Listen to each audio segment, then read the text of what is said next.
بسم اللہ الرحمن الرحیم۔ جو اللہ کے دیے ہوئے رزق کو کافی سمجھے وہ زندگی میں کبھی کسی کا محتاج نہیں ہو سکتا۔ اللہ کے خوف سے گرنے والا آنسو بے شک چھوٹا کیوں نہ ہو، لیکن اس میں اتنی طاقت ہوتی ہے کہ وہ سمندر کے برابر گناہ مٹا دیتا ہے۔ رسول صلی اللہ علیہ وآلہ وسلم نے فرمایا، اذان اور اقامت کے درمیان دعائیں رد نہیں ہوتیں، لہٰذا دعا مانگا کرو۔ رسول صلی اللہ علیہ وآلہ وسلم کا ارشاد ہے، آدمی قیامت کے دن اسی کے ساتھ ہوگا جس سے اس نے دنیا میں محبت کی ہے۔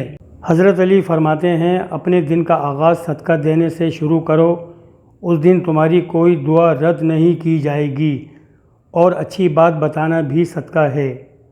حضرت محمد مصطفیٰ صلی اللہ علیہ وآلہ وسلم نے فرمایا، باپ کی دعا اولاد کے لیے ایسی ہے جیسے نبی کی دعا امت کے لیے۔